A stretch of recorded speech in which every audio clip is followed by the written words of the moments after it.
Welcome to another edition of Trail Runner Nation. My name is Don Freeman. And I'm Scott War. Hey, do you really need to stretch if you're a runner? Is that important? Does it do anything for us?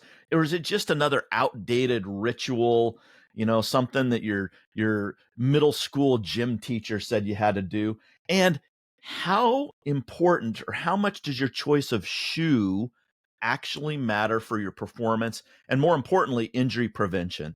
Today, we're going to discuss these topics with Jay Dicharry. He's a renowned physical therapist and author of the newly updated Running Rewired. This is the first edition, I believe.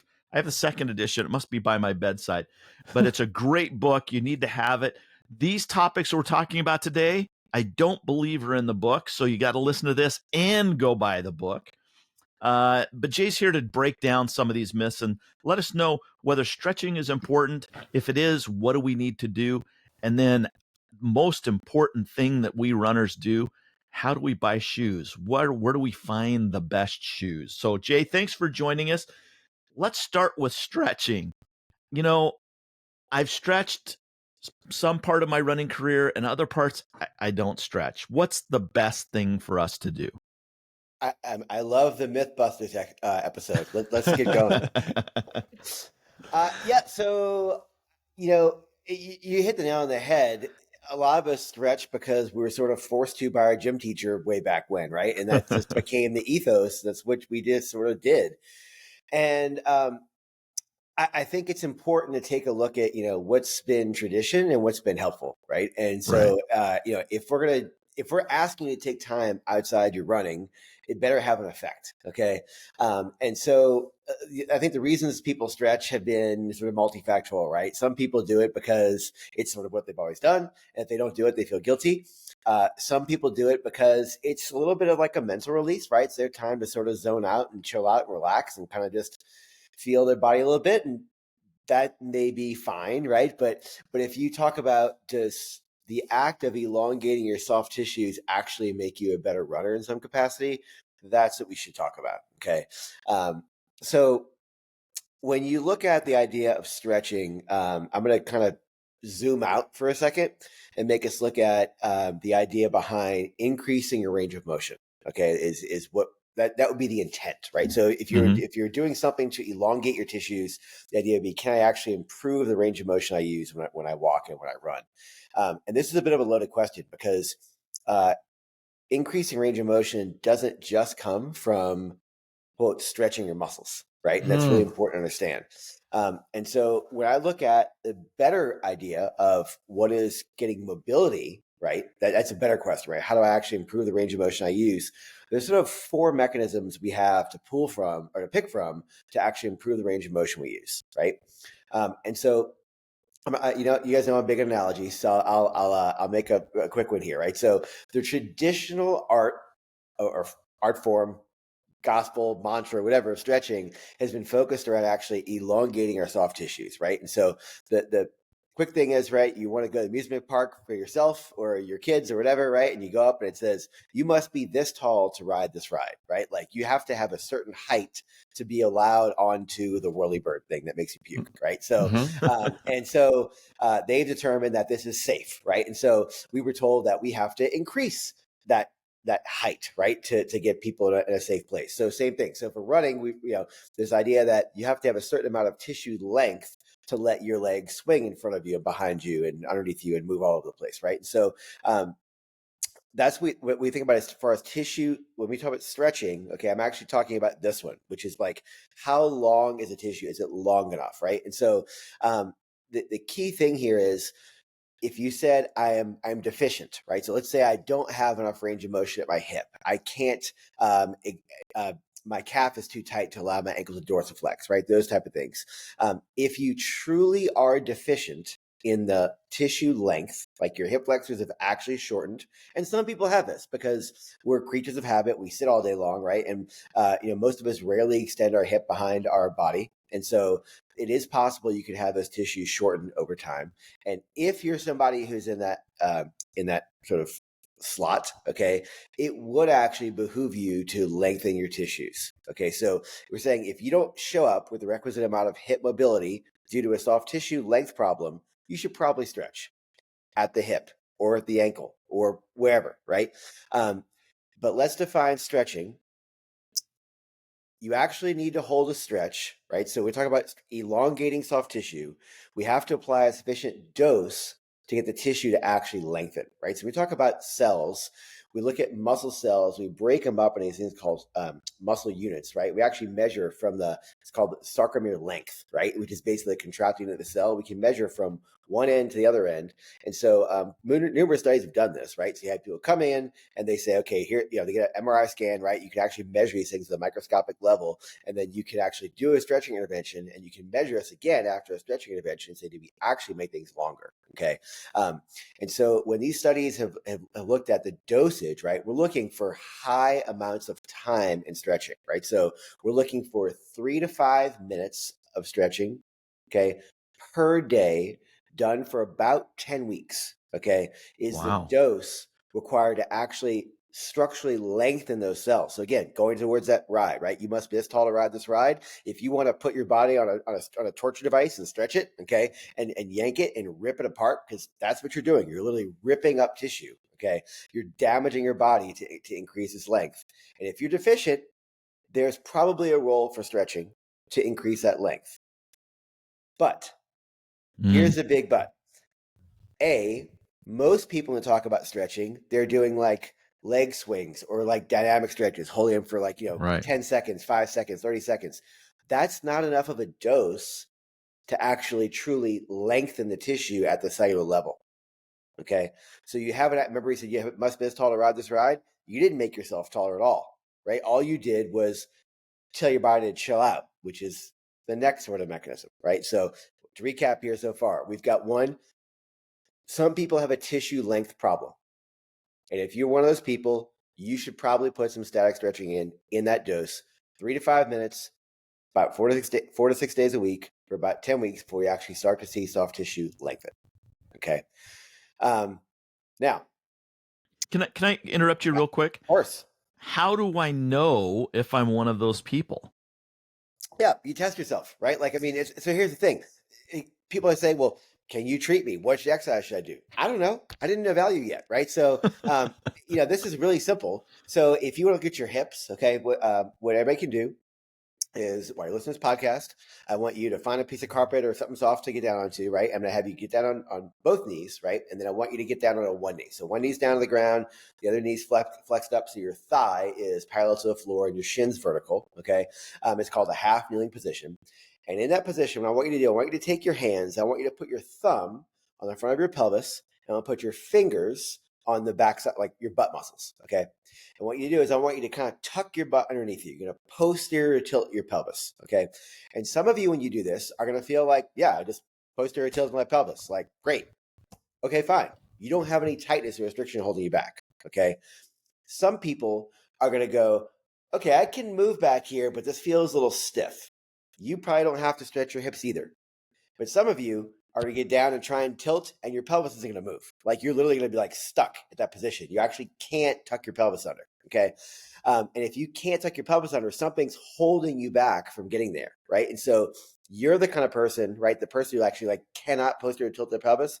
You're the one, there's probably something on the front side between your pelvis and the front of your hips holding you in that anteriorly tilted position, okay?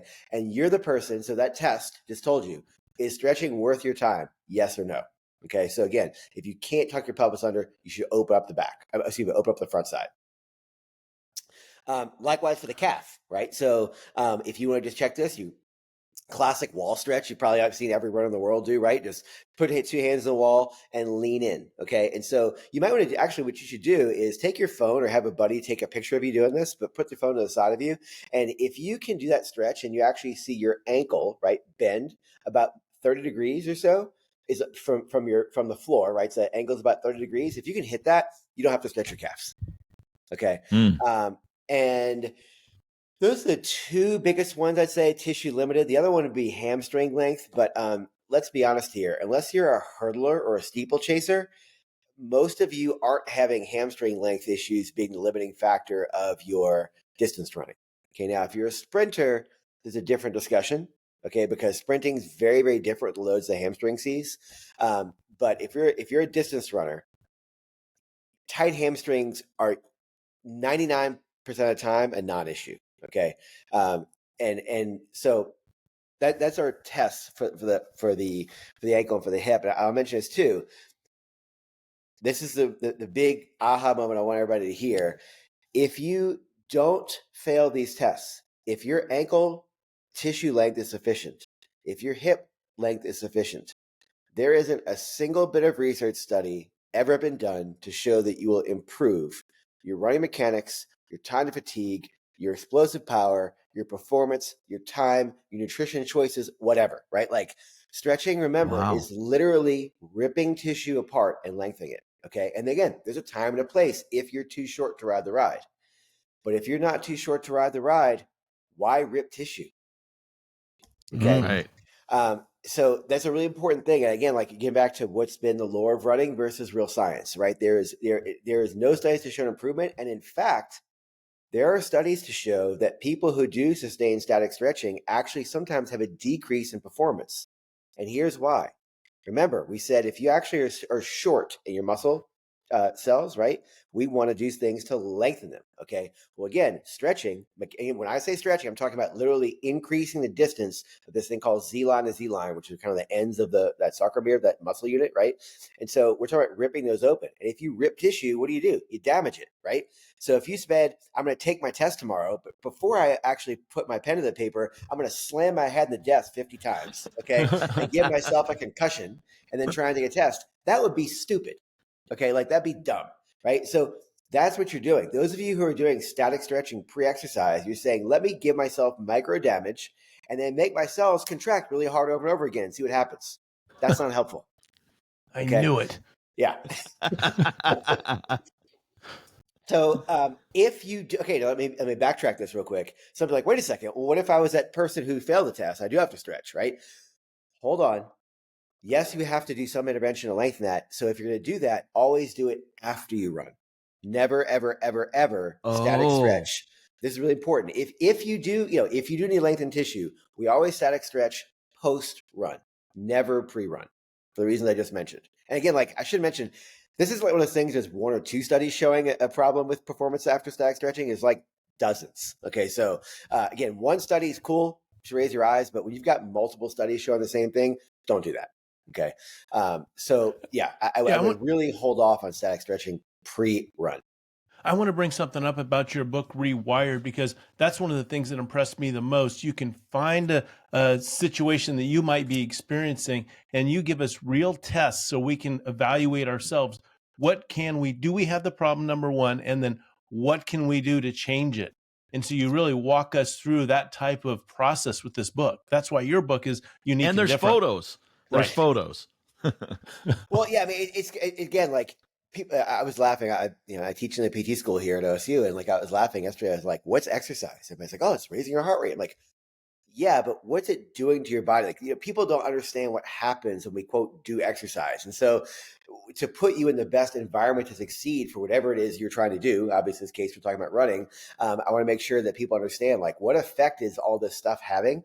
And more importantly, again, what do I need to do? And so to do that, you have to take a few seconds, give yourself time to evaluate your body and find out what you want to do. So I noticed a little bit of vocabulary here. You said static stretching. Yeah. What about dynamic stretching? And what is the difference? It's a great segue, Scott, to our next category. Timed perfectly.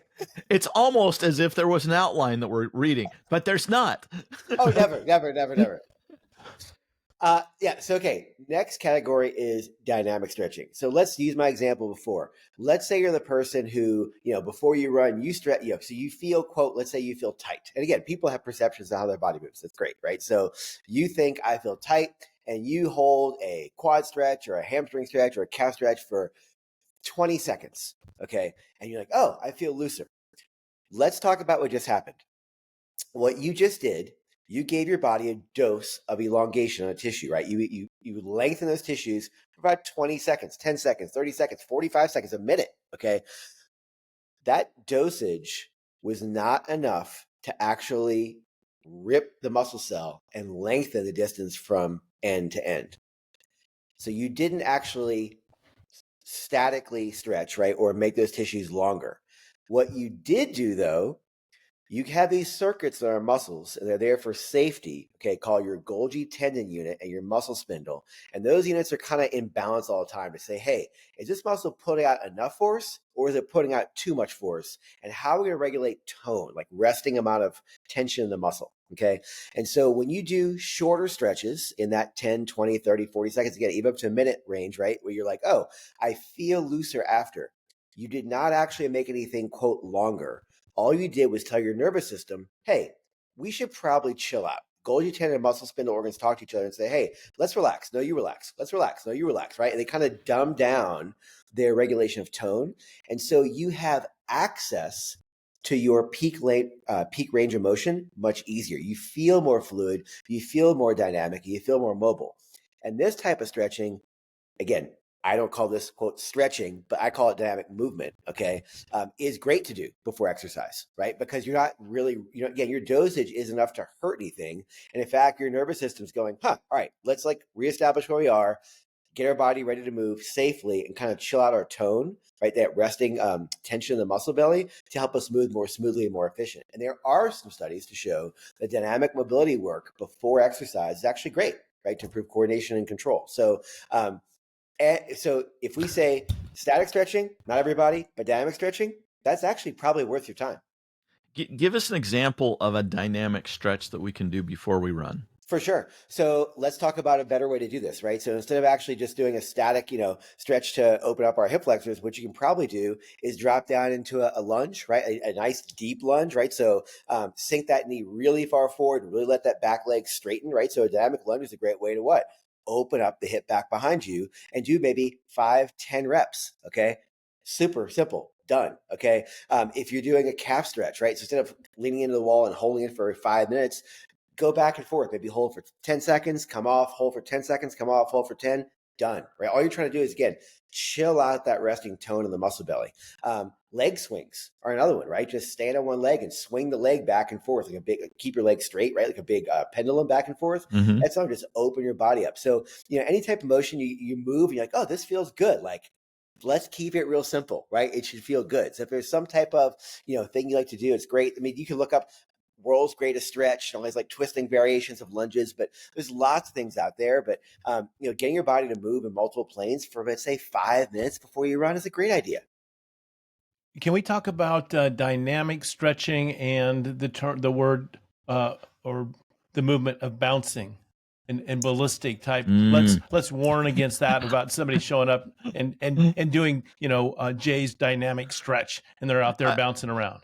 I've been thinking this vision in my head when I was in high school. We had a guy on our football team that before practice, he would like put a leg up on a table and he would go bounce, bounce, bounce. I mean, he'd like try to.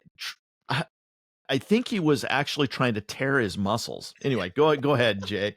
Don't whack yourself with a hammer. Again, like what you're doing is, again, if you're static stretching and trying to give a sustained dose of tissue elongation, that needs to be done in holding that, right? So bouncing is just going to cause your nervous system to go, hey, let me tighten up and increase tone and not let this relax, right? And for the dynamic side, again, like there are some bouncing programs to kind of upregulate your nervous system, okay? Especially sprinters use a ton of these all the time, right? So again, like, what are you trying to do? Are you trying to like ramp your nervous system up, right? There's a time and a place for some stuff like that. Now, if we're doing that, the dosage is very low. We might do, 20 to 30 bounces. That's it. You don't do it for 5 minutes, right? So it's real simple, real chill. But again, that's more sprinting type stuff to ramp up your nervous system. We want to ramp it down, not because you're trying to run slow, but because you want to tell your body, hey, let's access this range of motion we've got. I want to move as smoothly as I possibly can. So, yeah, you want to try and keep these, for dynamic stretching, we're saying let's move, but not bounce into it. You might want to kind of roll into it, kind of go, again, doing that lunge example, right? So lunge down nice and deep, feel that length, okay, in the front of the hip, then come back out, right? Like moving nice and smooth and controlled, not bouncing, not ramping up, not having your partner flop you forward, more than you can move. Yeah, you should be in control of this motion. Excellent. I'm not a great stretcher. I always been. I'm using quotes now. Tight. I hated stretching when I was in high school. And Don and I, when we go out on our morning run, we go out cold. Like we get out of our car at the trailhead, and we do walk for a little bit of a while before we start running, and that's our stretch. Are we in danger of injuring ourselves by just going out of the car? Hey, wait, before you answer, Jay. Hey, Scott, don't throw me under the bus that you're willing to climb underneath. All right? Okay, go ahead, Jay. Yeah. So again, like if you don't have any tissue mobility issues, no, you're not. Like you're probably doing just fine. I mean, I would never just like open the car door, throw my shoes on, and jump out at sub 5 pace. I think that's not the smartest thing, right? But again, like walking for a few minutes is telling your nervous system, hey, let's relax, let's down regulate, right? It's kind of the same thing as moving. Okay, now if you say I'm going to walk, if you've got lots of stiffness in your hips and you're walking really stiff and not letting your legs extend, that's not going to help you, right? Like then you probably be better off doing some dynamic stuff. So those of you who feel like, wow, I'm pretty darn tight in the mornings, I feel stiff, that would probably be worth your time and take, again, 5 minutes, right? Like I'm talking really simple. Do some lunges, open your calf, do some leg swings, twist your torso 10 times and go. Like this isn't something that takes rocket science, right? So keep it quick, keep it simple, and yeah, just get some movement done. But if you feel like I don't really feel that stiff, go for a walk and then start running. It's crazy that we're willing to go out and run through the rain and the cold and run up hills and all of these things for hours, but we're not excited about doing something very simple, which is stay in one spot. Don't necessarily overdo, just relax. How can we fight that? How come we're willing to run a hill, but we won't sit down in a nice, comfortable environment? Yeah, for 5 minutes. Why? I think it really comes back to mindset, Don. Like, so much of it's like I run, and there's this like quote other stuff somebody's making me do. Like, let's change that narrative, right? Like, again, I want to set you up for success, right? Every time we've had this podcast, talk about things you can do to help you run better, right? It's like, let's set you up for success. And so, there are things you can do outside of, moving your legs back and forth beneath your body called running that will make a big difference in your running economy, make a big difference in giving you some durability. But again, static stretching is not the answer for everybody. And I hope that is resonated so far. Jay, I have a problem with cramping if I'm out on the trail running for a good amount of time. And Scott, is this me too? Are you including me in this? No. Okay. I know you don't cramp. I'm the cramper.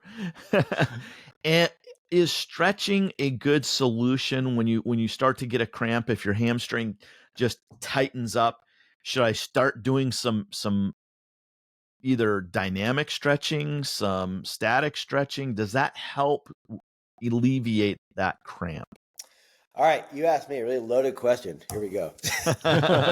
All right, if you're in the middle of a run and you get a cramp, okay, a short bout of static stretching, like 10, 20 seconds, is actually a great technique to cause that cramp to stop. Okay, so those of you out running and your hamstring feels like it's like seizing and shortening, if you lengthen it right away, right? So again, this is simply put your leg out in front of you, fold at the hip, kind of getting like a deadlift position, right? That's going to lengthen that hamstring, and that lengthening of the tissue will basically tell your nervous system, hey, stop this cramp from kind of seize. Okay, so if your quad is cramping up, stretch your quad. Okay. If your calf is cramping up, stretch your calf, right? And usually like 10, 20, maybe 30 seconds max is enough to kind of chill out that tension, that hypertonicity. So acutely, a short duration static stretch can cause that cramp to stop irritating you. Now, will static stretching prevent cramps in the future? No. But let's talk real quickly about the process of cramping. This is pretty interesting. There's sort of, if you look at the research, there's sort of two, it's like our world, right? Polarization politics. There's sort of two camps of cramping mechanisms. One camp is the one we've talked about for forever, right? The nutrition side, right? I'm not getting enough electrolytes, et cetera, et cetera. Like I want to take care of my hydration, balance, nutrition, et cetera. So that theory is if you show up overhydrated or under, electrolyte, then you're going to have a problem with cell regulation and you're going to cramp. Right. So that's what we've heard about for a long time. And then there's this other camp that has nothing to do with nutrition intake. And it goes down to this thing called cell gate damage. This is weird science dorky stuff. Basically, whenever you look at your body, right? So inside our cells, we're actually changing concentrations of certain electrolytes inside and outside the cell, and those ions move through gates in the cell. Okay, and a group of researchers has identified the fact that sometimes those cell gates get jammed shut, like mechanically, the door won't open. Does that make sense?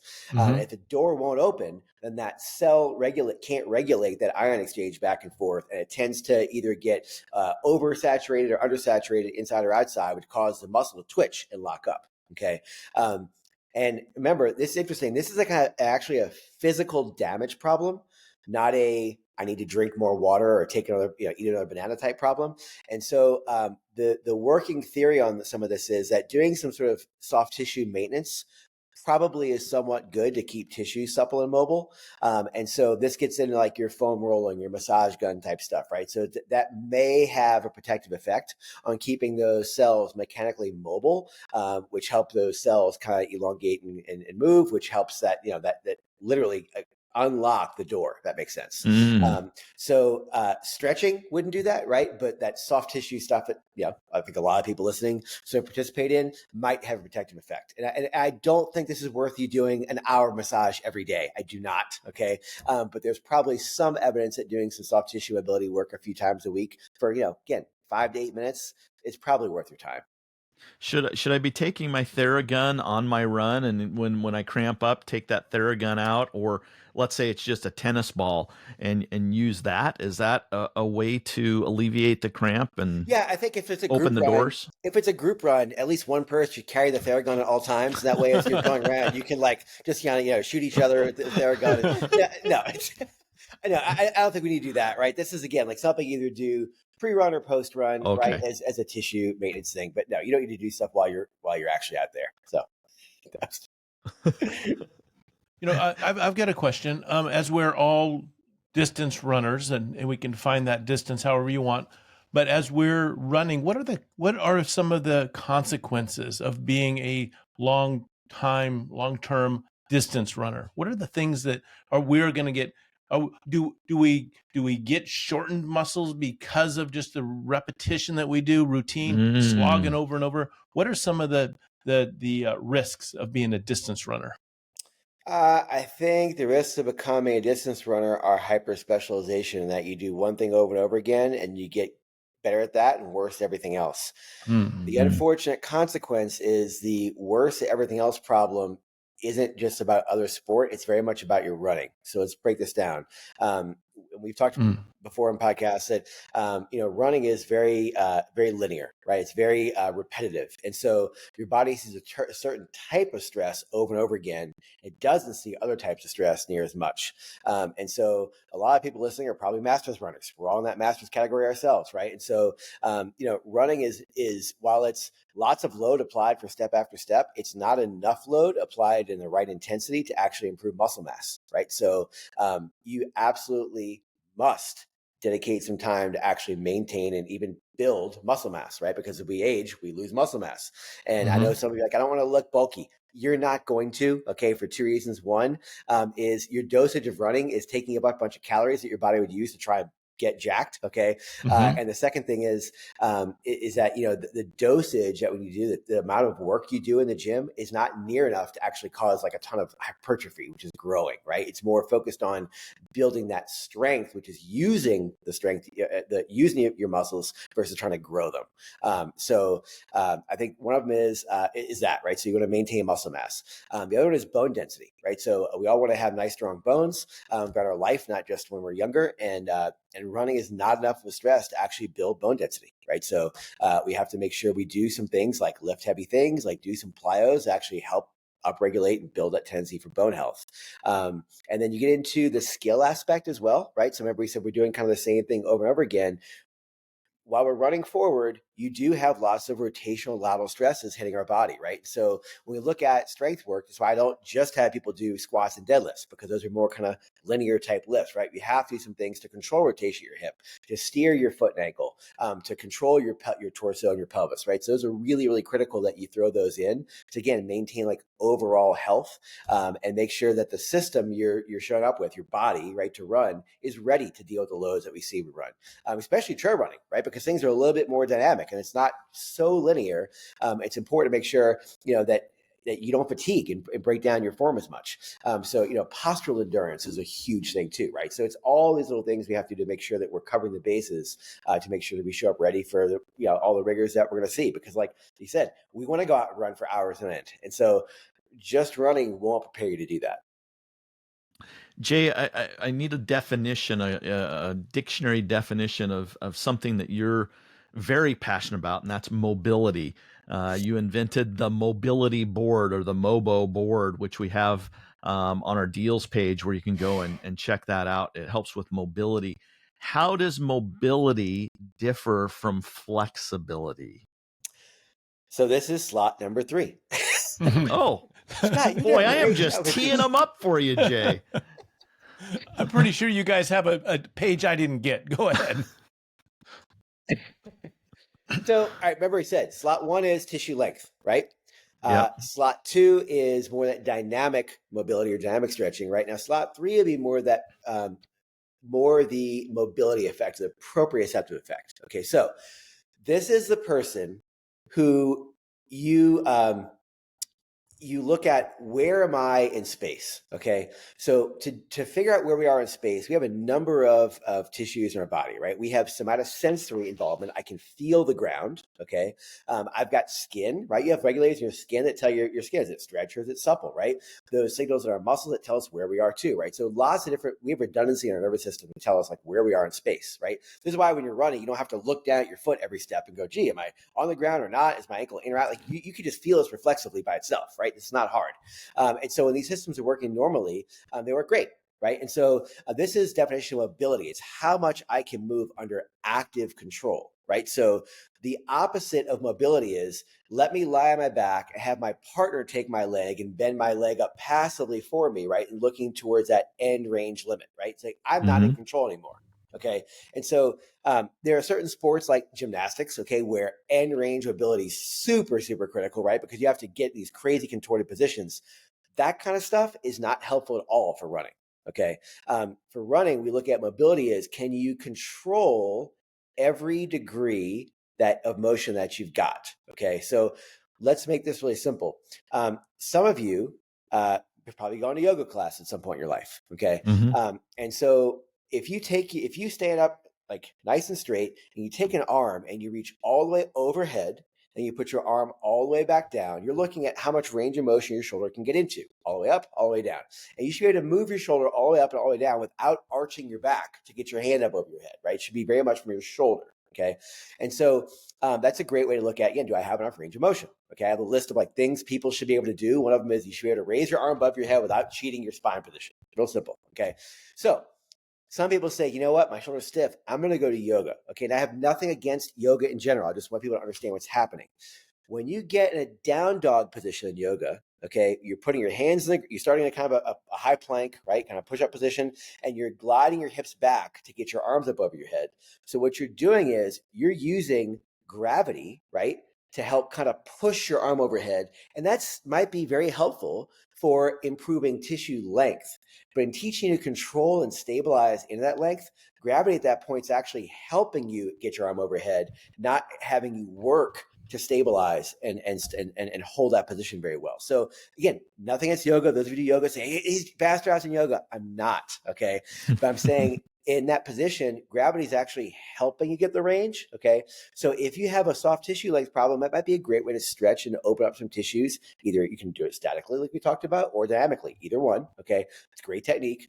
But if you said, I want to improve my ability to access that range and get my arm overhead repetitively under load, right? Then you want to do some things that's going to strengthen and stabilize and give you access to that mobility, right? So mobility is, again, can I actively get the arm over my head and not cheat my position? Okay, so to put this in running terms real quick, right? So there's a difference between somebody who, let's say go back to our original example here, right? That kneeling hip flexor test for our hip flexors. You drop down into one knee, you tuck into a lunge. Some of you may say, I don't really feel anything. Okay, now you might not have a range of motion limitation, but when you run, you also might not use the hip range of motion you've got. And this is, again, so this third slot is a motor control issue, right? So I want to teach you proprioceptively how to feel and access this range of motion so you can use it. So instead of actually doing dynamic stretches or static stretches, for these folks, we have to say, hey, let's actively take you into hip extension. Okay, so lots of variations on doing this. Okay, one of my favorite ones is to take a power band. These are like not your little whippy exercise bands. These are big, thick one, like the 100-pound bands and so forth. You have to do 100, maybe like a 40 to 80-pound band. Secure it in front of you somewhere. It can be in a heavy desk, can be in a squat rack, can be wherever, right? Your car tire, okay? But what you're going to do is you're going to anchor one side, and then you're going to put your other leg or one leg in that band around the backside of your knee, right? So it's pulling from the front of you, okay? And then what you're going to do is you're standing on your left leg. Your right leg has a band attached to it, right? And you're going to basically, so that band is trying to bring your knee forward, okay? And you're going to try and drive that leg in extension behind you, okay? While you keep your torso kind of stacked over your pelvis. So we're trying to maintain good spine position, let the band bring your leg forward, and actively drive it back against the resistance of that band. And do that for maybe a minute or so on each side. And that's teaching you to drive your hip back behind your body without cheating your spine position, which is another one of my things people should be able to do, right? You should be able to actively use your hip range without cheating things up top, because we know people don't have good access to their spine position, to their hip control, right? When they start to run, that leg does move front to back, but guess what? It moves back behind them because it allows their lumbar spine to extend, their pelvis to tilt, versus actually using their hip muscles very well. So mobility is controlling the active range of motion we've got and doing it not just for one exercise for 5 minutes, but doing that to maintain that form over the whole course of your run. And if you don't do this very well, if you don't have good access, like great fatigue robust, right? Again, that pendulum of your leg swing front to back, that you have to have a certain stride length, right? And as you lose that ability to swing your leg back behind you, we start reaching where? More in front, more in front, more in front. And that goes back to the overstriding thing, right? So, and this is where we get back to, is there a wrong way to run? Don't focus on that so much, but if your form's changing significantly throughout your run, you should probably take steps to make sure that the you that shows up at mile 1 is the same person at mile 10 and 20 and 30 and et cetera down the line, right? So I want to make you very fatigue robust, and that comes from owning the range of motion that you have. Wow, that's so that's good and so beautiful. important. So if I'm standing there doing this exercise that you've just described to us, how far, as I have my car tire in front of me and I have this 40 to 80-pound band around my excuse me, my ankle, how far do I drive my Knee. knee? It's on your knee. Yep. Hey, thank you. How far, that was good. How far do I drive my hip into extension? How far does that foot go behind my center of mass as I'm Yeah, doing this? as far as you can go without cheating your spine position, right? So Okay. again, first time. So if the load's too high, right? We don't want to make the strength limited. So if it's the first time you're doing it, don't get a 100-pound band, okay? Yeah. Because that's gonna be too tight, okay? But or too strong. But let's say I want to have you go as far as you can. If you're measuring this, we're looking for about 15 to 20 degrees. Okay, is about the max range somebody's got in terms of hip extension. So again, you can video yourself and you can get those little apps out and draw lines on the screen if you want to kind of check yourself there. But this is a great way to open this up. And I'll mention this real quick too. In one of the workouts I have in Running Rewired, I have this thing called the hip reset, right? And so it's this move and then 2 more, right? In which you basically do a few of these moves, and it's like there's 4 moves we do. They take literally like a minute and a half to 2 minutes, okay? And then you go run a little bit. and you come back to your car and do these again and go run a little bit. And we do that 4 times through. And it's not a stretching thing. I'm trying to give your nervous system a cue. Let's keep extending our hips, right? And I think this is so overlooked because so many runners, again, like we said, do I static stretch my hips or do I dynamic stretch my hips? And they sort of leave it at that, right? And I want to tell people, hey, let's have you get mobility. Let's have you own the hip range you've got. And that comes into like, you need to actively take your body and swing it front, swing it back, and get really good at that. You know, you could take that band with you on your run and just hook it to a tree. On a tree, yeah. You know, run for a few minutes and then do it on a tree. Totally. I think I'm going to give that a shot, Jay. Yeah, it's real simple, right? It's telling your nervous system, hey, like I'm out running, I'm doing the thing I want to do. Let's integrate this new pattern into your running. And like, do you look at all the motor control research? What to do? You practice things we call in task, right? So if you're doing this while you're running, so do a little bout of exposure to your nervous system, go run.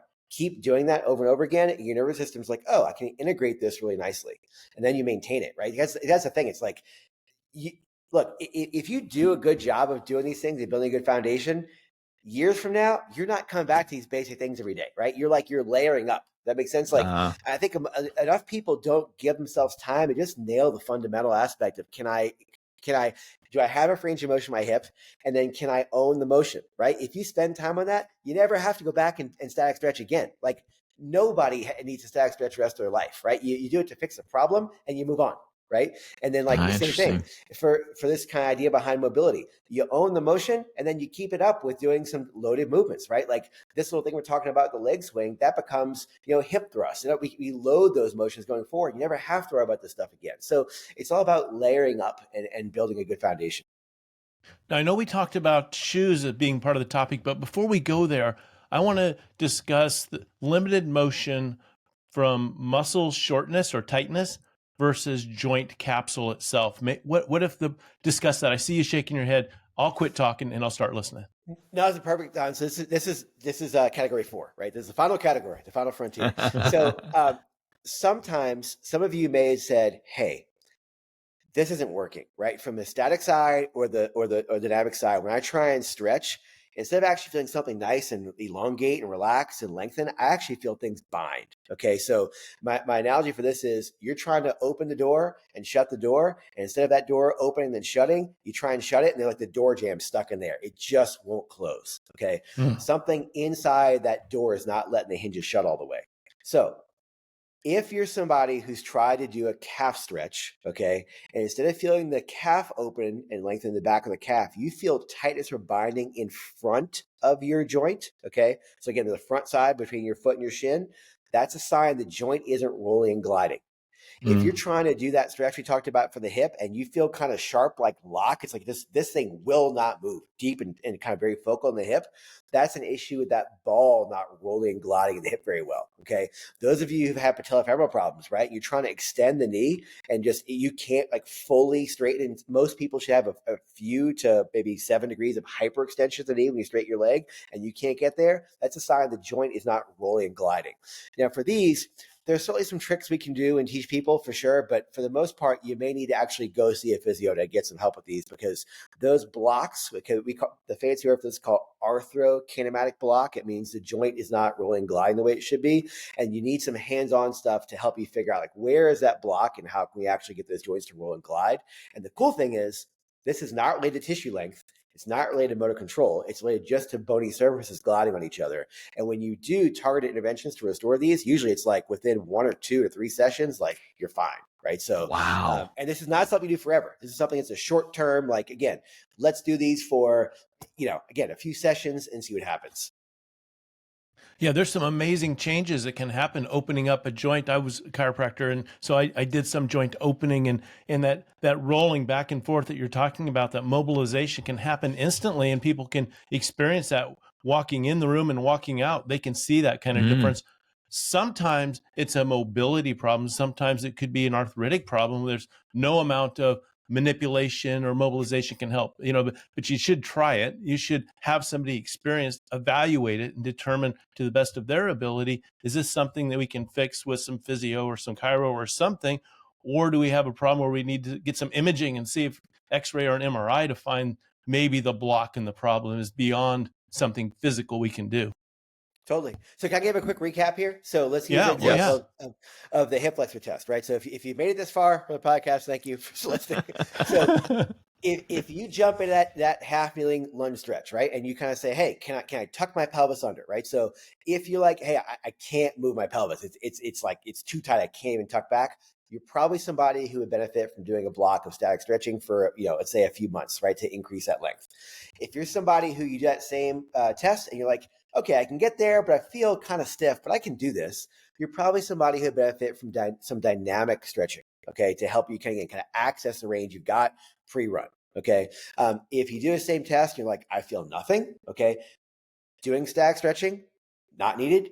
Doing dynamic stretching, also probably not needed unless you like it. Okay. If you just like to move around, that's great. Right. But you probably want to say that then I would go into that leg swing test, right? Can I get my leg to swing front and can I get my leg to swing back behind me? You're definitely somebody who would benefit from doing some, again, mobility work, right? Get access to that full range, that hip run kind of example we talked about. And if you're somebody who drops in that position and you try and test it, you're like, man, this is sharp. This is not working. Like this is actually hurting me. I can't move. That's a joint block, right? So to kind of help you kind of decipher that through. And again, that test will take you all of, I don't know, a minute to check both legs, right? So it's super simple. And again, like instead of just spending 5 hours on Google, trying to fix yourself, take the test, find out what you have to do and take action. Boy, I didn't think that I was going to learn as much as I have in the first 45 minutes of this podcast. I'm almost a little reluctant to talk about shoes, but I think we should. I think we should, because it's something that runners talk about a lot, probably more than stretching and mobility. Is, boy, those are a sharp looking pair of shoes you have on there. Do those have carbon plates in them? Totally. So we like to talk. We like what's to your talk stack about height? shoes. What's your stack height? What's the drop on that? Totally. So how important are shoes? Are we overthinking shoes, Jay? Or is it something that we should maybe be thinking a little bit more about? Yeah, Good look, question. I'm a gear dork just as much as everybody else. You should see my garage. But every toy I've got in my garage has a purpose, right? And so that's what I'm gonna make this about. Every shoe you have should have a purpose. Okay, so I know we love to say, "Oh, those are cool. They look cool." Look, if you want to look at fashion, I'm not your guy. Okay, yeah, ask my kids. I'm not a fashion critique. I hang out in board shorts and hoodies most of my life. But if you want to talk about what's actually happening, how does footwear make an impact on your running? I think Right. we're at the point now we can put shoes in sort of three slots, three categories, right? I'm not talking about cushion, motion control, and stability at all. I'm talking about those have kind of gone away, right?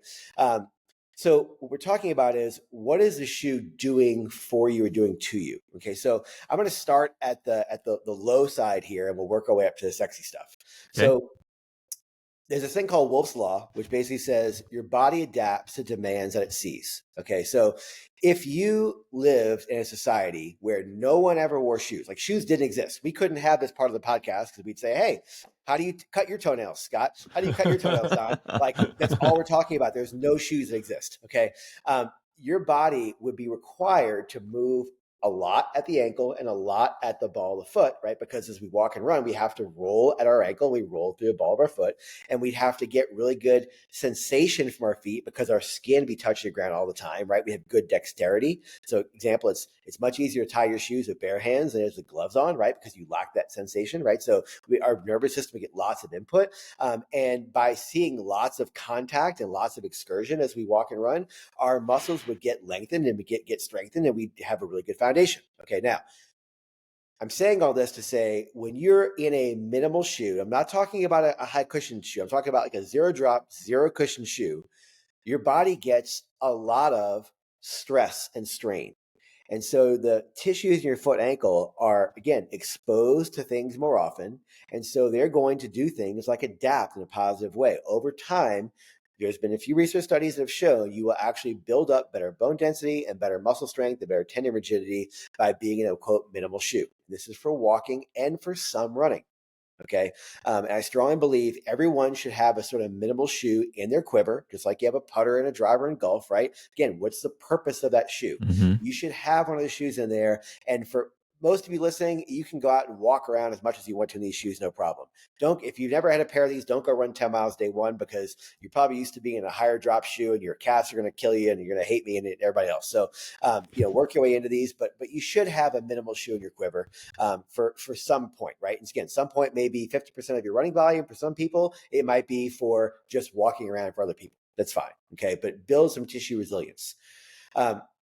Next slot is we call our cushion trainers, right? These are the shoes we've all run in for years. Okay. So, remember I said when we're in minimal shoes, right, we've got a lot more stress and strain applied to us. Now, that's cool to help us build better tissues, but at the same time, it takes energy, effort to control the extra range of motion to get increased length, right? And we know there's a metabolic cost to cushioning. So those of you who have run in a minimal shoe and then run in your traditional shoe and say, oh, feels easier in a traditional shoe, you're not crazy, right? There's a metabolic cost of cushioning. Multiple studies have shown when I put cushioning underfoot, you don't have to move as far. You don't have your ankle and your big toe, because we have toe springs built in and rocker angles and all these things built in, right, that help ease the load I have to do. And so it feels like I can run a little bit easier. And you're correct, right? So that's why most people have a sort of cushion trainer. And most of us have adapted to the fact that our heel sits much higher than our toes, and we've adapted to these high toe springs. And so that's why I'd say, hey, take the time to regress and go back and get some exposure with some minimal footwear, because you need to put a better foot in your shoe, because your shoes are not preventing injury. They're not. Mm-hmm. Okay. But I think that everybody's got a cushion trainer in there, and you should have one, right? And most of you are putting the bulk of your miles in these kind of cushion shoes, and you can make them, normal weight, lighter weight, etc. But that's kind of the bulk of what most of you are spending your time in. And that's great. There's nothing wrong with that. Again, like if you said, hey, I'm going to go do a race, or, let's go to, do a fast 5K today, I'm never going to pick that minimal shoe, because I know I'm going to run slower in that shoe. And people say, oh, it's lighter. I know it's lighter, but again, I have to do more in that shoe. So that's why we have cushion. Okay. So a time and a place for a cushion trainer. Now, I know all of you are like, okay, what about the sexy stuff? Okay, here we go. Super shoes, okay, advanced footwear technologies, lots of labels are being put in these things, right? They're a very different breed. For what we've been doing for a long time, in decades and decades for running shoes, all about cushioning, which is basically you squish the tissue, and if you let off, it kind of slowly comes back up again, okay? And shoe companies have said for years, energy return, that concept is marketing garbage BS. It's not real, okay? But super shoes changes the rules. Instead of actually cushioning, we're trying to make things compliant. Okay, so for those of you like, I still don't get it. Okay, imagine jumping on your Tempur-Pedic bed. Okay, so you jump up and down, and the bed just kind of absorbs you every time, right? It wants to. You've seen those ads where there's a woman sleeping with a glass of wine in the bed, and her husband's jumping up and down like a 2-year-old, Yep. right? And you're not spilling the wine like that. The cushion's just absorbing. That's what cushioning's been for decades of running footwear, right? Now we're talking about changing that ad. The new ad is the woman's lying with a glass of wine on a trampoline, and her 2-year-old husband, okay, or the husband acts like a 2-year-old, is jumping up and down, right? And things are going boing, boing, boing, boing, and springing everywhere, okay? That's what this new category of shoes are doing. It's actually about compliance, right? So think trampoline, think diving board, right? Think I load the spring and it springs back up again, okay? So can these springs actually improve your performance? The answer is yes, with an asterisk. Okay, so the asterisk comes into a few factors here. Some of you may have been to a pool at some point in your life. There's a diving board, and there's like the competition diving boards all have this. There's a dial next to the diving board, right? So you can jump up and down the board, and you can move the dial back or forward to change the stiffness of the diving board to help you jump higher. Okay, and it's based upon your weight, right? So higher weight people need a little different spring rigidity than people who are lower weight, right? So this is the same thing with footwear, okay? If the amount of spring that's tuned the shoe, right? Because back up for a second, sorry. We've got the ground, we've got a layer of foam, a carbon plate, a layer of foam, and your body, right? So what that sandwich is basically making this big spring system under your feet, right? They can't say it springs because it's illegal to market that as a spring, but for all intents and purposes, biomechanically, it's a spring, okay? And so is a spring tuned to you?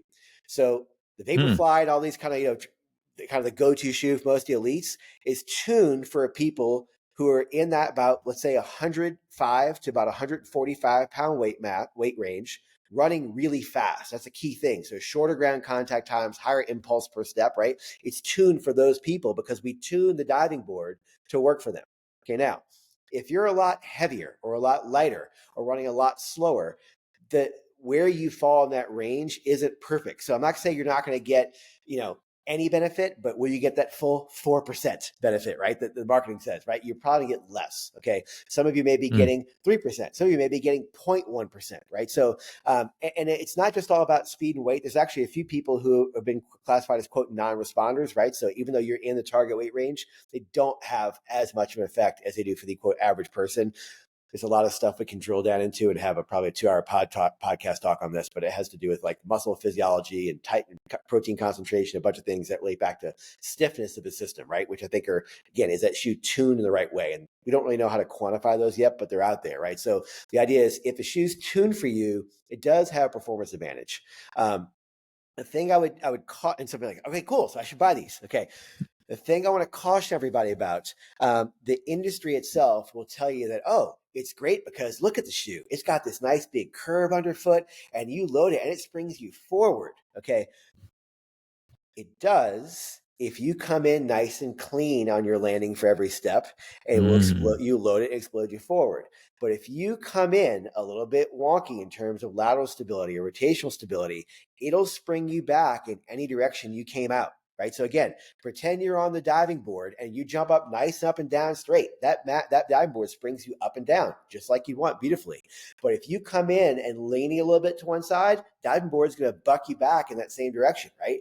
It's going to kick where you take off. And so these super shoes will kick you in all directions and they magnify imbalances of your foot and ankle control. So that's one thing they do. So, and I have seen people miss very big races because they thought, this shoe is going to give me some free seconds in the clock. I'm going to go buy one. I'm going to race in it right away. That's what everybody's doing for a long time. I cannot tell you how many athletes I've had become hurt to the point where they missed key races and yes, even missed Olympics. Okay. Missed world championships, missed Tournament Blanc. Okay. Because of these things, not kidding. Right. So you have to adapt to them. They take time. It's a very, very, very different environment. Like, just like we said, you never go running your traditional trainers, get a pair of minimal shoes and log a bunch of miles. Same thing. Okay. If you want to run in these super shoes, I'm going to give you a little combination schedule. What I want you to do, I want you to, wherever you have your speed work day. Okay. So go run your whatever shoes you normally run in for, your warm up and maybe your first 1 or 2 intervals. Then I want you to put your super shoes on for maybe a total of like 4 to 6 minutes total. Okay. Go do it for your intervals, take them off, put them back in the box, get back in your regular shoes, finish your workout. Okay. Then the next week, let's go to maybe 8 minutes. Okay. The next week, maybe about 12, right? The next week, then you can maybe do them for all of your speed work session. Okay. Then the next week, maybe you have a situation where you kind of warm up, right? And then you basically go, you kind of stop right back at your house again, or wherever you parked your car, throw your shoes on and go do a tempo effort, right? So my point is I want to build some time in these, but I want to help your body adapt to them. And you should be using shoes when you're running fast, not when you're doing slow miles, right? Because again, they're springs. They want to work at a faster rate. So give yourself time to adapt to them, and they do work well. But again, I've seen them cause problems. And they also change your gait, right? That's a big factor too. Like the way they work is they have to have you store and release energy in a certain way. And a lot of runners have been working on increasing their cadence, right? Increasing their turnover to minimize overstriding. These shoes, again, this is not my opinion. There's studies to show this. They actually shift you in the different direction. They actually cue you to overstride because they want to what? Load the spring and release the energy in the backside. They want to do that. So they actually will have been shown to slow down your cadence versus speed it up. So if you're somebody who is trying to work on your running form, these shoes will sort of discourage you from doing that. Okay. So they're tools. All these shoes are tools, right? You should have a minimal shoe in your quiver. You should have a cushion train in your quiver. And for those of you who racing is important and times are important, you probably should look at having a super shoe in your quiver. Doesn't mean you have to, right? But you probably should. And again, just understand what they do. I was going to say, for the vast majority of us that aren't racing for the podium or are racing longer distances at slower pace, maybe a super shoe shouldn't even be in consideration unless you want to use it for a training shoe to do speed work. Is that what you're saying? That's what I'm saying. And there are some people out there who will say that, okay, yes, that's exactly what I'm saying. Framed perfectly. Okay. Again, asterisk. Okay. There are some people that say, okay, well, maybe you should have one of these shoes in your quiver because it actually feels fresher, right? A lot of people say, I don't feel as fatigued when I run a super shoe versus my regular shoe. And you're right. But let's talk about why. Remember, it's a spring. Okay. So just like if I said, hey, Scott, jump as high as you possibly can on flat ground. You're like, okay, do this for a whole long time. Like, dude, I'm exhausted and I can't jump very high. Right. And now I'm like, Scott, let's get on a trampoline, jump as high as you can. You can bound to the stars, right? For minutes on minutes of back and forth. It's fine, right? Because what's doing the work? You're doing something, right? But the trampoline is doing most of the work, right? You're storing releasing energy there. And so super shoes do some of the work for you. Okay. So some people say, hey, I don't feel as broken down and as stressed after I run these super shoes. The problem with that is, remember Wolff's Law. Your body adapts to load it sees. And if you're training these shoes, you're actually offloading the foot and ankle a whole lot. Okay. And so what you're doing is your heart and lungs are pumping a bunch of, blood flow around to make you move and you're sweating, right? But the system, the biomechanical links in the chain you're going through aren't seeing positive adaptations. They're getting offloaded. And some people say, oh, that's good. Again, for a race scenario, not bad. But as far as like building a better person to put into a shoe, right? That's not helpful. So I would say that shoes are tools. They do make a difference. But the best thing you can do is to spend time putting a better foot and ankle into a shoe. I can't emphasize this enough, right? Like, I find it hilarious that runners, finally after decades of preaching this stuff, runners will do core work. They'll do hip stability work, right? They'll even train their knees. But you say foot and ankle, I'm just going to buy a new pair of shoes. Like, that's not helpful, okay? you don't say core work, I'll just go buy a new shirt. Like, that's dumb. Okay, like it's the same thing. Shoes do make a difference, but it's small. Look, Nike said it themselves. It's 4%. Okay, I mean, I've seen changes in my research lab as much as like 20 or 30%. Okay, by improving your body, so you can get much more market changes by again putting in the work. So to loop this back to something we said earlier, let's not look at this as, quote, other stuff I need to do as a runner. Let's look at this as things I'm doing to help me achieve my goal of running for forever, having a blast with my friends in the woods, being durable, and being fast, right? Like, this is all we're trying to do. Those are such good points. I don't know if we could do a better wrap than what Jay just said. That's exactly what we want to do. We want to go have fun with our friends in the woods, on the trails. And boy, I don't know whether I would have expected to have so many ahas during this podcast. I should have expected it because it's Jay Dicharry. But boy, there's a lot of stuff that I need to work on. I've been running for a long time, Jay, and it sounds like I'm just a beginner listening to all this stuff. So thank you. We've all got things to learn, right? Again, like, it's a breaking down tradition. And again, like, I think just going back to earlier, like, I want to set you up for success, right? So find a way to put this in your schedule, right? Like, it doesn't take that long, a short block of time here and there, but find a way to be consistent, right? The one exercise you did today is not going to make a difference, but the 50 days you did, when you look back, a few months from now, you're like, wow, like, I feel different. Like, I am better, right? That's what I want. I want to see the needle moving, right? And I think everybody wants to see progress. So do that stuff. One of my friends always jokes, she's like, yeah, my goal is to be the person who can just go off the couch and do anything, right? And she trains. She doesn't spend time on the couch, I can tell you that. But, it's like, be that person who your friend calls up and is like, let's go do this big adventure. You're like, sure, I'm ready for it. Be that person. Wow. That's great. I learned a lot about that super shoe. When you offload something the body should be doing or have the ability to do, and you offload it to a piece of equipment, it's no surprise that you lose the ability to do it without the equipment. So there's risk of riding a bicycle and using training wheels only. When you go back and take those training wheels off, it's like, wait a second, there's risk of falling over on this thing. Totally. That's the super shoe. Yeah. As a plug, if people want more on that, if you mind me saying this, go to YouTube. This is free, by the way. Go to YouTube and just type in Dicharry, my last name Dicharry, Super Shoe Masterclass. And I have a little 15-minute video I made where I go through this stuff in depth with research citations and show you what these things really are doing. So those of you who kind of want to nerd out, go check that out. I hope it's been pretty helpful. It's been shared a lot because again, it's not biased. There's no marketing spiel in there. It's just reality. And there's not a ton of research on this field yet, but the studies we do have, I incorporated all that in there to kind of make some good points. So. Jay, this has been amazing, and it's no surprise that the trail doctor, Dr. Mark Cucuzella, said you need to talk to is Jay Dicharry because that guy knows body mechanics, and that was our introduction to you, and we've had you on a number of times just because we learned so much, and you're so good at bringing it to a level we can consume. Even running a hill in a pair of super shoes, we can still take away something. You really make it easy to understand. Well, as always, you guys ask great questions. So thank you. Well, thank you so much. Boy, go get yourself a quiver of shoes. Make sure you do a little bit of mobility work and then go out and run. Mas. Jay, awesome. Always. Hey, thanks, guys. Great. Before I forget, what did you say to find that video? Because I'm going to link it in the show notes. Dicharry